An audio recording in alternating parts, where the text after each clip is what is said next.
Yeah, good evening, doctor. My name is Jay Majidhia. I've completed my engineering this year. And first of all, this is my first time I've been visiting your open talk. And it was really appreciable, the knowledge of all the scripts you have and the confidence you have, and a lot of Muslim supporters which really follow you. Now, my question to you is a bit political. Now, I would like to ask you, doctor, do you advise all the Muslims to follow the principles of Mahatma Gandhi, like example of non-violence satyagraha, which he fought for us to get an independence from Britishers? As I believe and I respect all the holy books like Quran, Gita, Bible. Apart from that, in today's world, I feel I am more an Indian. So, would you advise Muslims to follow principles of Mahatma Gandhi like non-violence, satyagraha, or any of the principles of Mahatma Gandhi? Brother asked the question that do I suggest the Muslims to follow the principles of Mahatma Gandhi, then he changed it to any principle of Mahatma Gandhi, that is non-violence and satyagraha. Whichever... Sorry to interrupt, doctor. Or any of the principles of Mahatma Gandhi. I got a question. Starting you said the principles, meaning all the principles, then you said any principle, I'll give answer to both. All those principles of Mahatma Gandhi, which match with the Quran, which match with our Creator, match with the saying of the Prophet Muhammad Sallallahu Alaihi Wasallam, I've got no objection telling the Muslims follow it wholesale. For example, the Satyagraha movement of Mahatma Gandhi, non-violence, the Prophet did the same. Not that he copied from Mahatma Gandhi, it is Mahatma Gandhi who copied from the Prophet, which I'll come to it later on.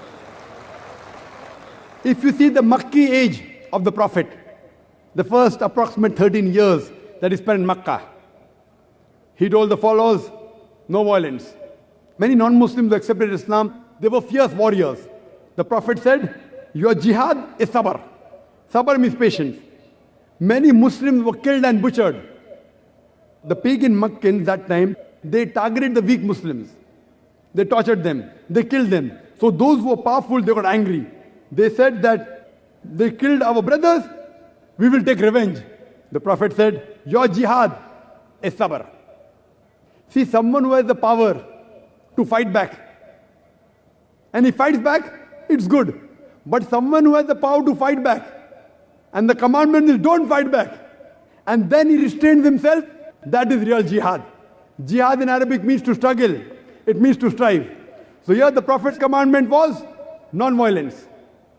They went on the streets only saying that we bear witness that there is no God but Allah and Prophet Muhammad, peace be upon him, the messenger of Allah. People stoned them, they did not retaliate. People abused them, they did not retaliate. The Prophet went to Taif, people stoned him, he didn't retaliate. So this is one of the strategies, but not the only strategy. So do you want to complete the answer? No, sir. After Dr. Zakir completes the question, we'll allow you to ask. You will have to have some patience, brother. Okay, sir. You have asked a question, I have to give the reply. So this part of Mahatma Gandhi, of non-violence, depending on situation. But now if you tell the Indian government, you know the person is robbing, non-violence, don't arrest him. The person is raping, non-violence, don't arrest him. The Indian government will agree. Every country has a police force. This force is meant to let peace prevail in that country. So sometimes they use force against the criminal to let peace prevail. You can't tell the government, can't tell the police commissioner of Bombay that see, Mahatma Gandhi said non-violence, so if a person is robbing, let him rob, only do shiksha, but don't rob. Suppose they come and rape your sister, he'll say, okay, don't rape, non-violence. So non-violence is the best. In Islam, there is something like zulm. Zulm, in Arabic, the best translation of zulm can be oppression. And a person who does oppression is called as a zalim person. And who is more zalim than a person who can stop the oppression and does not stop the oppression? The Prophet Muhammad said in the hadith of Sahih Muslim, that if you see an evil, you stop it with your hand. If you cannot stop it with the hand, then stop it with the tongue. If you cannot stop it with the tongue, then curse in your heart. And if you curse in your heart, you are the lowest level of mu'min, you are the lowest level of Muslim. Suppose you see a rape taking place. Mahatma Gandhi said, oh, don't rape, don't rape. The best is if you have the power to stop, stop it with your hand. She may not be your sister. She may not be your mother. If you see someone raping, if you can stop it with your hand, you stop it with your hand. If you cannot, if you are weak, if you don't have the power, at least say, oh, bhai sahab, rape mat karo, balatkar mat karo. Dear brother, don't rape, at least with your tongue. If you think, if I say with my tongue also he'll kill me, at least curse in your heart. So depending upon the situation, the strategy keeps on changing. When Prophet went to Medina, there he was peaceful. He did Sulh Hudaybiyah. He signed a contract between the pagan, the unbeliever, and Muslim. They broke the contract. When they come for war, then the Almighty God said, when they come for war, don't get scared, fight. Kill them. So depending upon the situation, and according to the people, historians, Michael H. Hart, he wrote a book of the 100 most influential people in human history. Number 1, he gave to Prophet Muhammad, peace be upon him. But I'm not mentioning him for that. Among the important misses was Mahatma Gandhi. Michael H. Hart, a famous historian, after mentioning the 100 most influential people in history, he mentioned the important misses. And in that, he mentioned Mahatma Gandhi. And he says, the Satyagraha movement of Mahatma Gandhi, which was one of the important movements which let the Britishers go back. But what he said, even if this movement wasn't there, yet India would have got independence. According to the famous historian, Michael H. Hart. So what we realize, that depending upon the situation, we have to use the strategy. You can't say always non-violence.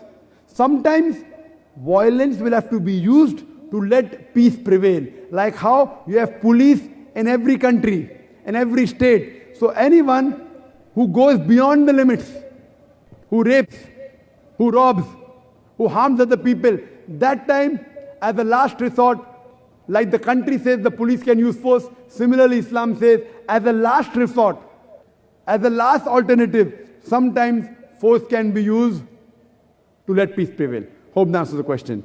If you have any other question, you're most welcome, brother. No, sir, I'm convinced with it, and thanks for the That's answer. the reason I said, don't interrupt me. Alhamdulillah. It's my profession. I'm in the field. If I give the complete answer, people are convinced. I start the answer, people want to object. When you are putting your hand up, your mind is going on the question, you aren't paying attention on my answer.